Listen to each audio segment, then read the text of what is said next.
Students, पिछले अध्याय में हमने श्वसन की कार्यकी के प्रारंभिक जानकारी हासिल की थी, अर्थात श्वसन की परिभाषा, विभिन्न जंतुओं में श्वसन किस प्रकार से होता है एवं श्वसन अंगों के लिए मुख्य आवश्यकताएं कौन कौन सी होती है, इस बारे में अध्ययन किया था। आज हम मानव श्वसन तंत्र के बारे में अध्ययन करेंगे। जैसा कि हम जानते हैं कि मानव श्वसन तंत्र जो है, क्योंकि मानव सबसे विकसित जंतु है, अतः मानव का श्वसन तंत्र जो है वह भी एक बहुत ही विकसित प्रकार का श्वसन तंत्र होता है, जिसके अंदर की श्वसनांगों के अतिरिक्त या सहायक श्वसन अंग भी पाए जाते हैं। मनुष्य के अंदर श्वसनांग जो है, श्वसन तंत्र जो है वो नासिका से या नासा छिद्रों से प्रारंभ होता है। वहाँ से वायु जो है नोस्ट्रिल्स या नासा छिद्रों से होती हुई एपिग्लोटिस को पार करती हुई फिर फेरिंक्स के थ्रू ट्रेकिया तक पहुंचती है। अब हम बात करें अगर ट्रेकिया की, तो ट्रेकिया जो है ये एक नलिका समान संरचना होती है जो अर्धचंद्राकार छल्लों या जो इनकम्प्लीट रिंग्स से बना हुआ होता है।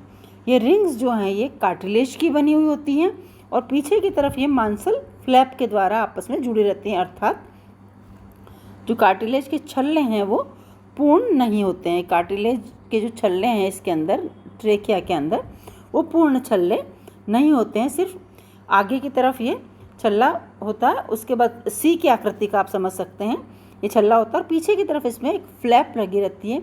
इससे क्या होता है कि यह अगर वायु बाहर निकलती, जिस समय जब वायु नहीं है इसके अंदर, तो ये कोलैप्स नहीं होता है।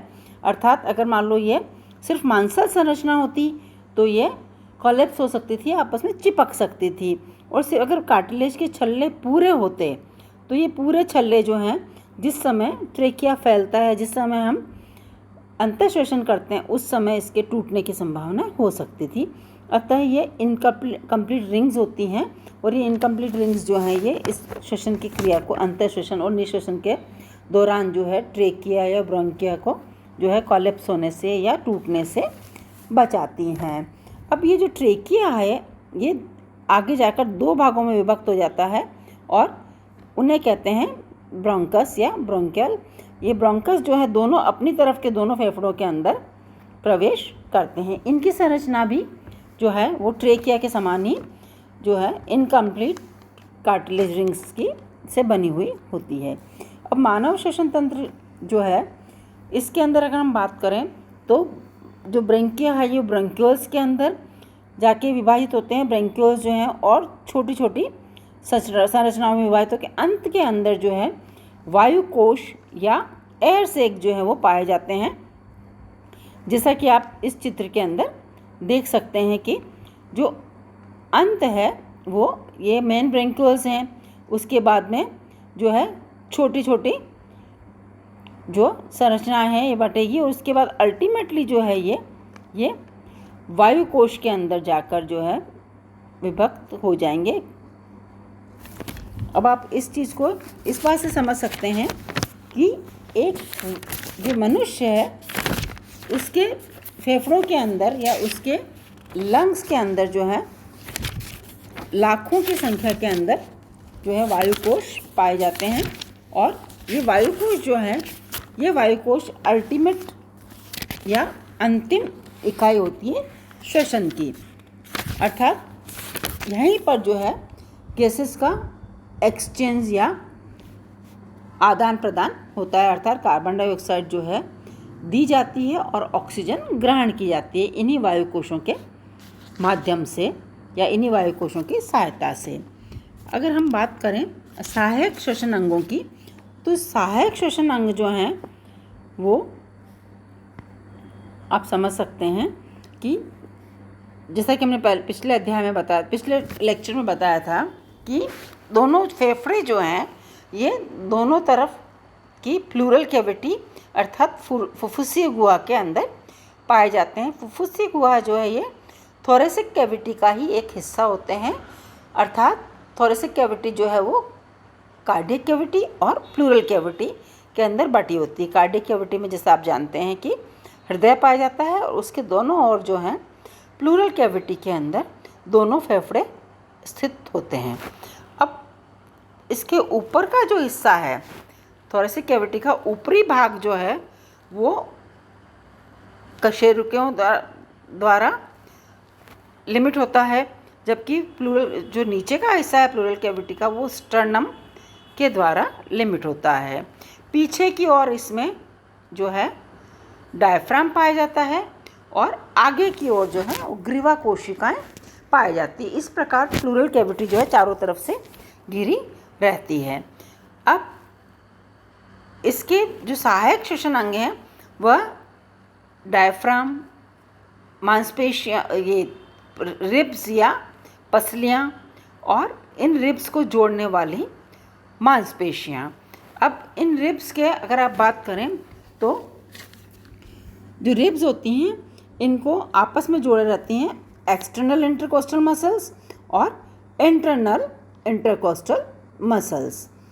ये 12 जोड़ी रिब्स होती हैं। 12 ही जोड़ी रिब्स जो हैं वो इस प्रकार से आपस में एक दूसरे से जुड़ी रहती हैं external and internal intercostal muscles से। ऊपर की ओर ये सारी की सारी जो हैं अपनी तरफ की वर्टिब्री से जुड़ी रहती हैं और नीचे की ओर स्टर्नम से जुड़ी रहती हैं और पीछे की ओर जो है इनके डायफ्राम पाया जाता है, जो कि एक सेप्टानुमा रचना होती है, जो कि पेशी होती है और जो कि सर्कुलर मांसपेशियों द्वारा इसका जो मूवमेंट है वो नियंत्रित किया जाता है। तो ये हो गए आपके सहायक श्वसनांग। अब क्या है कि जब हमने पहले कहा था कि श्वसन की जो क्रिया है वो पूर्णतः पार्शियल प्रेशर या वायु के दबाव के ऊपर ही निर्भर करती है। अर्थात जो ही वायु दाब कम होगा अंदर की तरफ तो जो है वायु अंदर प्रवेश करेगी और जब वायु दाब बढ़ेगा तो वायु बाहर निकलेगी और इसी अंदर जाने और बाहर निकलने की क्रिया के दौरान ही जो है वो फुफ्फुस के एयर सैक के अंदर गैसीय एक्सचेंज या एक्सचेंज ऑफ गैसेस होता है। अब हम अगर इसकी श्वसन की अंतर श्वसन और निःश्वसन की क्रिया को समझें तो क्या होता है कि प्रारंभ होता है एक्सटर्नल इंटरकोस्टल मसल्स के संकुचन से, अर्थात ये जो मांसपेशियां हैं ये संकुचित होती हैं और इनके संकुचित होने से क्या होगा, रिब्स या जो पसलियां हैं वो बाहर की ओर खींचेगी, अर्थात जो आयतन है थोरेसिक कैविटी का वो बढ़ेगा। अब इन सारी मांसपेशियां जब सारी एक्सटर्नल इंटरकोस्टल मसल्स जो हैं वो एक साथ ही संकुचित होती हैं, एक ही साथ जो है शिथिलन होता है इनका, अर्थात सभी रिब्स के बीच में पाई जाने वाली एक्सटर्नल इंटरकोस्टल मसल्स एक साथ संकुचित होती हैं और एक साथ ही इनमें शिथिलन होता है। इसी प्रकार से इनके अंदर पाई जाने वाली जो इंटरनल इंटरकोस्टल मसल्स हैं, इंटरनल इंटरकोस्टल मसल्स जो हैं आप समझ सकते हैं ये इंटरनल इंटरकोस्टल मसल्स भी एक ही साथ संकुचित होंगी और एक ही साथ इनका शिथिलन होगा। तो अब जब सारी एक्सटर्नल इंटरकोस्टल मसल्स संकुचित होती हैं तो उस समय सारे रिब्स जो हैं वो बाहर की तरफ आ जाती हैं, बाहर की तरफ फैल जाती हैं और इसी दौरान जो डायफ्राम है, डायफ्राम को नियंत्रित करने वाली सर्कुलर मांसपेशियां जो हैं वो भी संकुचित होंगी और उस डायफ्राम को एक फ्लैट या सीधा कर देंगी, अर्थात इतनी जो कैविटी है ये बढ़ जाएगी, यानी अब कैविटी इतनी बड़ी हो गई है। पहले डायफ्राम ऊपर तक था, अब डायफ्राम नीचे चला गया है, अर्थात नीचे की तरफ भी कैविटी बढ़ेगी और बाहर की तरफ भी कैविटी बढ़ेगी। जब आयतन बढ़ेगा तो निश्चित रूप से जो है अंदर दबाव कम होगा और अब अंदर दबाव कम होने से जो वायु है वो सीधी फेफड़ों के अंदर प्रवेश करेगी, क्योंकि फेफड़ों का आयतन भी बढ़ जाएगा। जैसा हमने पहले भी पढ़ा था कि फेफड़े जो हैं ये इलास्टिक टिश्यू के बने होते हैं और जैसे ही थोरेसिक कैविटी का दबाव कम हुआ फेफड़ों का आयतन बढ़ेगा और आयतन बढ़ते से ही अंदर जो है आंशिक दाब कम होगा। आंशिक दाब कम होने से वायु जो है नासा छिद्रों की सहायता से फेफड़ों में प्रवेश करेगी। इस क्रिया के पश्चात जो है आप देखिए कि जो ही वायु ने अंदर प्रवेश किया, अब आप इस चित्र में देखिए कि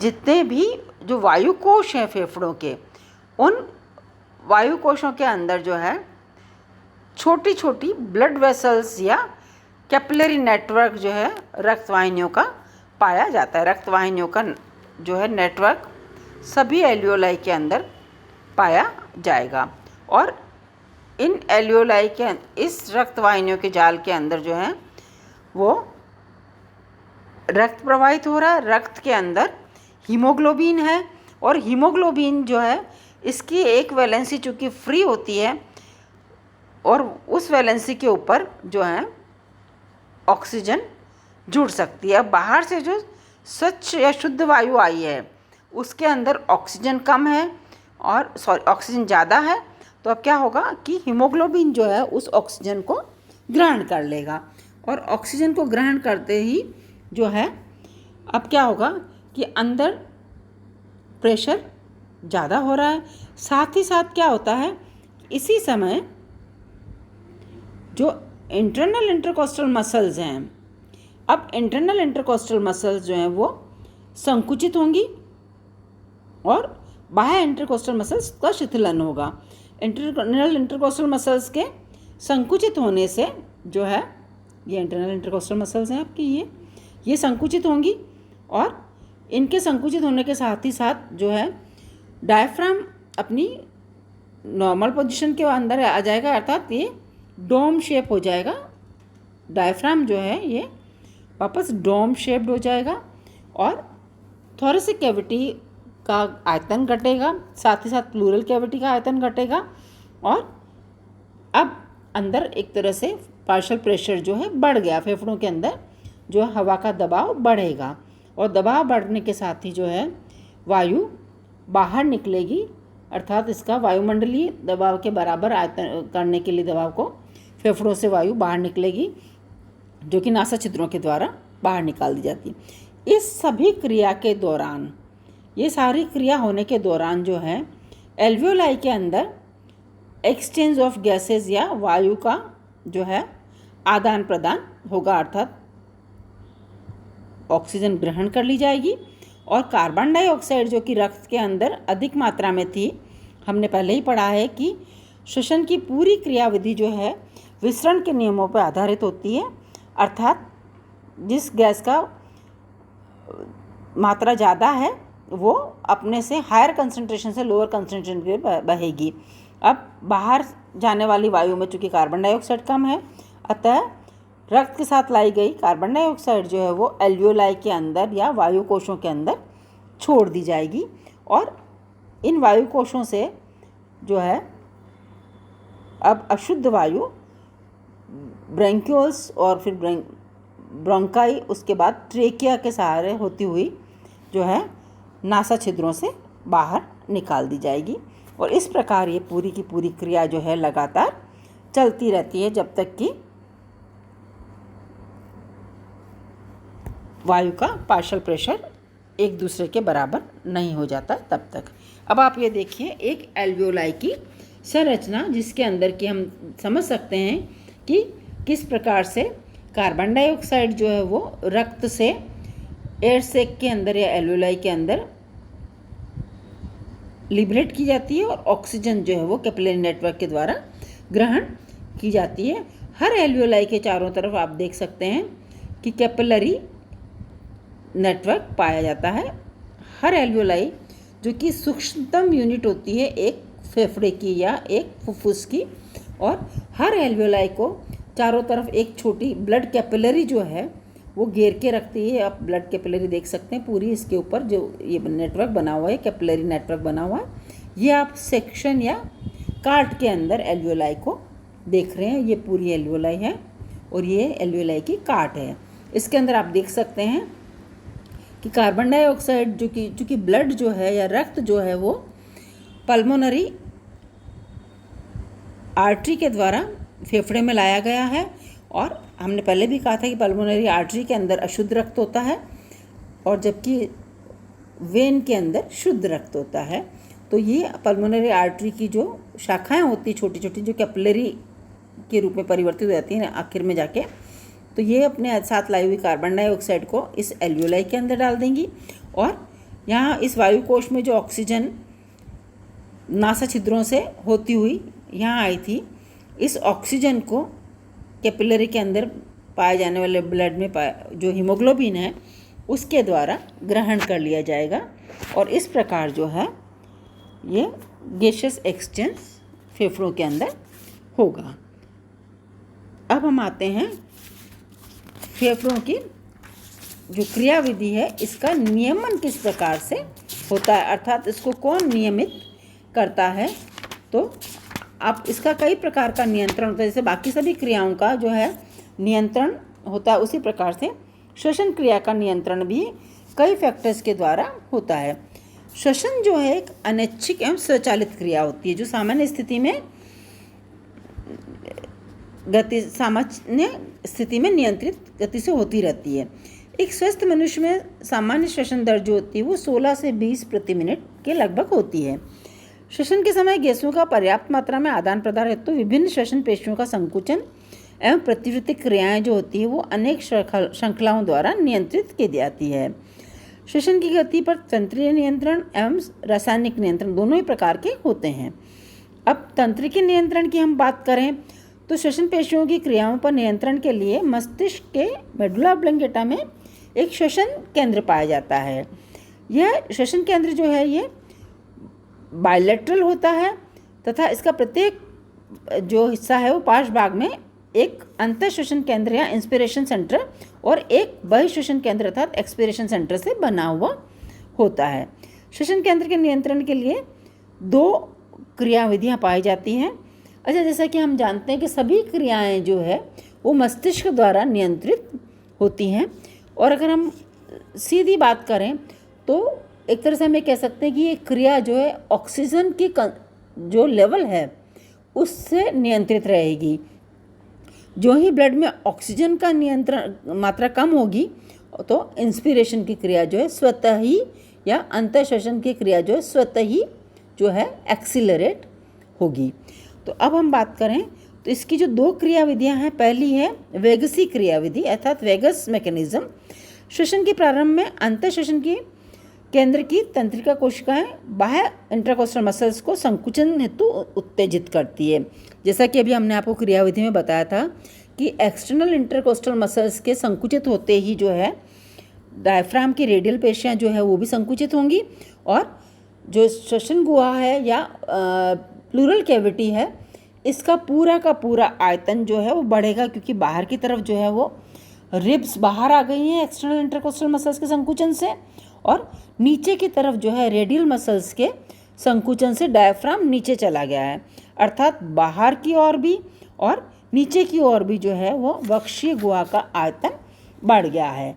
अब इसके कारण जो है फेफड़ों के आयतन में वृद्धि होगी और इनमें उपस्थित वायुदाब बाहरी वातावरण की अपेक्षा कम हो जाएगा और जिससे बाहर की वायु जो है वो अंदर ग्रहण कर ली जाएगी। ये आपका एक पार्ट पूरा हो गया अंतःश्वसन का।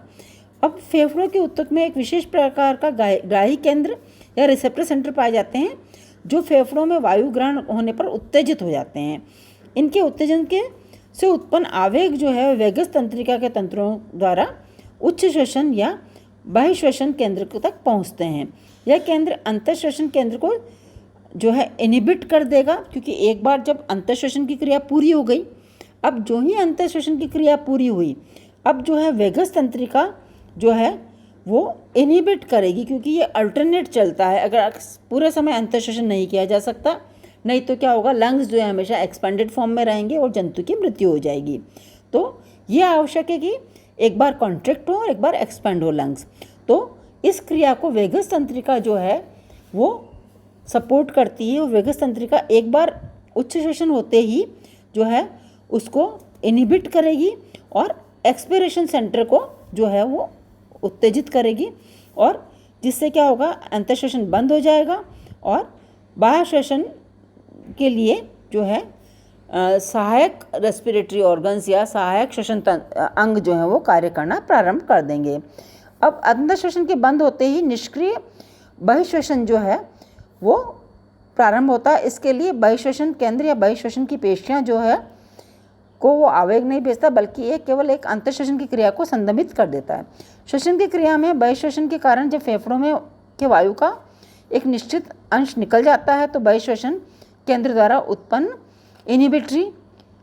इनिबिशन से जो है अंतःश्वसन केंद्र मुक्त हो जाता है, जिससे अगले अंतःश्वसन के लिए आवेग भेजा जाता है। और इस प्रकार सामान्य श्वसन की क्रिया जो है अंतःश्वसन और बाह्यश्वसन के रूप में चालू रहती है। अब दूसरा है वातानुचलनी क्रियाविधि। स्तनधारियों में श्वसन नियंत्रण से संबंधित तंत्रिका कोशिकाओं का एक समूह मस्तिष्क के पोन्स भाग में पाया जाता है। इसे वातानुचलन केंद्र कहा जाता है। इस क्रियाविधि के अनुसार जब अंतःश्वसन को प्रारंभ करने के लिए मेडुला ऑब्लंगेटा का अंतःश्वसन केंद्र अपनी क्रिया प्रारंभ करता है तो यह वातानुचलन केंद्र को भी आवेग भेजता है। इस केंद्र के आवेग से बहिश्वसन या उच्छ्वसन केंद्र तक भी भेजता है। इस क्रिया से आवेग बहिश्वसन केंद्र की क्रिया रुक जाती है तो यह वातानुचलन एवं बहिश्वसन केंद्र दोनों को ही आवेग भेजना बंद कर देता है। इस कारण अंतःश्वसन केंद्र बहिश्वसन केंद्र की क्रिया से पूर्ण रूपेण से मुक्त हो जाता है। इसके पश्चात ये फिर से आवेग भेजना प्रारंभ करता है और पुनः अंतःश्वसन की क्रिया प्रारंभ हो जाती है। ऐसा माना जाता है कि वातानुचलन केंद्र जो है सिर्फ फोर्सिबल ब्रीदिंग के समय ही, अर्थात जब हमें बहुत अधिक श्वसन दर होती है हमारी, हम किस या वायु की ऑक्सीजन की कमी होती है, या हम बहुत अधिक कार्य कर रहे होते हैं, या बहुत तेज़ गति से कार्य कर रहे होते हैं, तेज़ गति से दौड़ रहे होते हैं, या जब एक सफोकेशन की स्थिति होती है, इन सभी क्रियाओं के अंदर ये वातानुचलनी केंद्र जो है ये प्रारंभ होता है। अब आते हैं हम श्वसन के रासायनिक नियंत्रण के ऊपर। श्वसन केंद्र कुछ रासायनिक कार्यों जैसे रक्त के अंदर कार्बन डाइऑक्साइड व ऑक्सीजन के आंशिक दबाव एवं हाइड्रोजन आयन की सांद्रता द्वारा भी नियंत्रण किया जाता है। हेमंस ने सबसे पहले 1936 में ग्रियाकाय या कार्टोइड बॉडी एवं महाधमनी काय अर्थात एओर्टिक बॉडी में ग्राही पाए जाते हैं जो कि कीमोसेंसिटिव की तरह कार्य करते हैं। इन दोनों कायों को के जो कीमोरिसेप्टर्स हैं वो कोशिकाएं धमनी रुधिर के सामान्य प्रेशर ऑक्सीजन के पार्शियल प्रेशर पर सक्रिय होती है। इन ग्राहियों द्वारा रक्त में उपस्थित ऑक्सीजन सांद्रता की जानकारी निरंतर श्वसन केंद्र को दी जाती है। रुधिर में ऑक्सीजन की सांद्रता कम होने पर जो कीमोरिसेप्टर्स हैं ये इसकी कोशिकाएं उत्तेजित होकर आवेग को श्वसन केंद्र तक पहुंचाती है, जहां वह अंतःश्वसन केंद्र रक्त में उपस्थित कार्बन डाइऑक्साइड की सांद्रता के प्रति भी संवेदी होता है। और इस प्रकार से ये रासायनिक संवेदनाओं अर्थात कार्बन डाइऑक्साइड और ऑक्सीजन की जो रक्त में मात्रा होती है उसके आधार पर जो है ये जो केंद्र है ये कार्य करता है। जब ऑक्सीजन की मात्रा कम होती है उस समय अंतःश्वसन को ये सपोर्ट करता है, जिस समय ऑक्सीजन की मात्रा अधिक होती है तो ये जो है निःश्वसन को सपोर्ट करके और कार्बन डाइऑक्साइड को बाहर निकालने का कार्य करता है। अब हम आते हैं रेस्पिरेटरी क्वोशिएंट के ऊपर अर्थात श्वसन भागफल। ये श्वसन भागफल जो है एक इकाई समय में जंतु द्वारा निष्कासित कार्बन डाइऑक्साइड के आयतन की मात्रा के अनुपात को जो है हम श्वसन भागफल कहते हैं, अर्थात जो निर्मित हुई कार्बन डाइऑक्साइड और प्रयुक्त की गई ऑक्सीजन का आयतन। ये अब विभिन्न जो पोषक पदार्थ हैं उनके लिए ये अलग अलग होगा। हम समझ सकते हैं कार्बन डाइऑक्साइड में जैसा कि आपको पता है कि 6 मॉलिक्यूल ऑक्सीजन के ग्रहण करने पर जो है 6 कार्बन डाइऑक्साइड बाहर निकलती जब ग्लूकोज के 1 मॉलिक्यूल का दहन होता है। तो इसका जो हम समझ सकते हैं RQ जो है क्या हो गया, एक आयतन कार्बन डाइऑक्साइड एक आयतन ऑक्सीजन, अर्थात 6:6 हुआ तो 1:1 हो गया, तो ये RQ जो है 1 हो गया। वसा जो है उसके अंदर हम समझ सकते हैं कि ऑक्सीजन अधिक ग्रहण की जाती है और कार्बन डाइऑक्साइड कम लिबरेट होती है, तो वसा का 0.7 होता है, जबकि प्रोटीन का जो है 0.8 होता है। और अगर मिक्स्ड डाइट की हम बात करें तो ये लगभग 0.85 जो है वो होता है। और चूँकि हम सभी जानते हैं कि हम जो भोजन करते हैं वो हमारा मिक्स्ड डाइट होती है, अर्थात हम ना प्योरली कार्बोहाइड्रेट्स खाते हैं, ना प्योरली ही प्रोटीन्स खाते हैं, ना ही प्योरली फैट्स खाते हैं। इस कारण से हमारा जो RQ है वो लगभग 0.85 आता है। और इस प्रकार से हम जो है विभिन्न जंतुओं के अंदर श्वसन की क्रिया को आगे भी पढ़ेंगे। Thank you.